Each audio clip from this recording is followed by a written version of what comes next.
Continuar nossa reflexão sobre o livro de Sabedoria, capítulo 18. A gente tinha visto verso 1 e 2, em contraste aí ao capítulo 17, né? No verso 1 e 2, falava que o povo de Israel estava na luz, enquanto os egípcios estavam na trevas. Voltando àquele contexto, o contexto da escravidão dos hebreus na terra do Egito. Então Moisés aparece pedindo ao faraó para libertar o povo. O faraó se recusa e são mandados 10 sinais, ou também conhecido como 10 pragas. E o nono sinal foram as trevas, a escuridão. Os egípcios ficaram numa região escura e os israelitas numa região clara. E aí já mostra um sinal, né? Um sinal do favor de Deus em favor dos hebreus.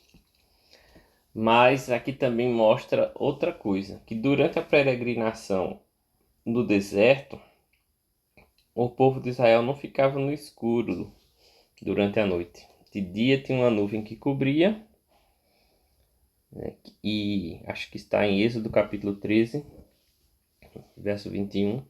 De dia havia uma nuvem que cobria, e de noite tinha uma coluna de fogo. E é essa proteção, essa providência de Deus que a gente vai comentar agora. Assim, verso 3, providenciaste uma coluna ardente de fogo, como guia para o caminho desconhecido, um sol inofensivo para a sua gloriosa peregrinação.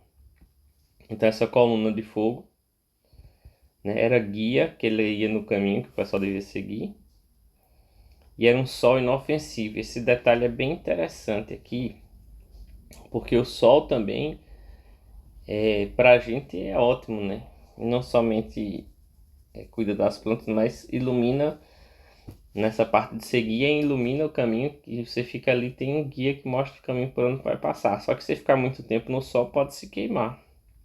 Mas já essa coluna de fogo, que acompanhou o povo por 40 anos, essa coluna era inofensiva. Era um sol inofensivo. Iluminava como um sol, mas não causava qualquer desconforto para eles. Isso é bem interessante. Principalmente quando a gente vê aqui o final do verso 4. Vamos ver. Aqueles que de fato mereciam estar privados de luz, no caso os egípcios, né, por sofrer e mereciam estar privados de luz e sofrer o cárcere das trevas, por terem mantido presos os teus filhos, os hebreus, pelos quais começava a ser dada ao mundo a luz incorruptível da lei. E aqui ele vai fazendo esse contraste entre luz e trevas, luz e escuridão. E aí fala da lei. A lei pode ser interpretada como a própria palavra de Deus, a Bíblia inteira, ou os 10 mandamentos, que também foram dados a Moisés nessa mesma época. Por sinal, foi Moisés quem começou a escrever a Bíblia. Os 5 primeiros livros da Bíblia, o Gênesis, Êxodo, Levítico, Número, Deuteronômio, foram escritos por Moisés, provavelmente. Então, da mesma forma, é a palavra de Deus, né? E aí a gente pode ver isso, a luz incorruptível da lei, pode ver ela em contraste aqui, ó. A luz da lei, pode ver ela em contraste com o verso 3. Né? É uma coluna de fogo ardente que guia, a palavra de Deus também nos guia para tomar nossas decisões na vida, e é um sol inofensivo, ou seja, ela é apenas benéfica, diferente de outros conhecimentos, né? Outra informação que a gente pode ter, que pode nos levar a um caminho ruim, bom ou ruim. A palavra de Deus nos leva apenas a caminhos bons, né?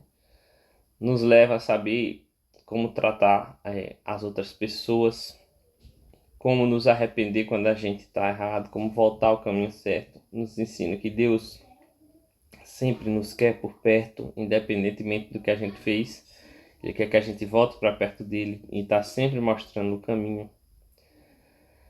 Então, esse conhecimento é um conhecimento apenas bom, que apenas liberta. Não é feito para escravizar.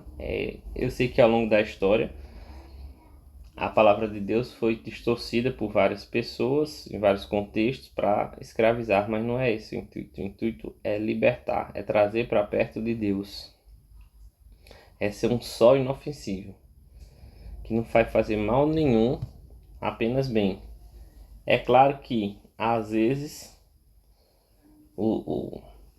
a luz vai mostrar que a gente está num caminho que é péssimo. A gente já chegou naquele caminho. Ela não vai mostrar um caminho mentiroso, vai mostrar a verdade. Não vai mostrar o caminho que só agrada a gente, vai mostrar o caminho certo. Não adianta mostrar dizendo, aqui tá ótimo, pode ir por aí e você se dá mal. Não. Às vezes vai mostrar que a gente está numa situação completamente errada. E também vai mostrar que a gente tem que voltar, como voltar, por onde voltar. Então é isso, que no dia de hoje a gente confronte os nossos caminhos, nossas decisões com a palavra de Deus, para fazer sempre a vontade dele. Deus nos abençoe, tenha paciência conosco, perdoe a gente, que às vezes a gente precisa mesmo. Um bom dia para todos.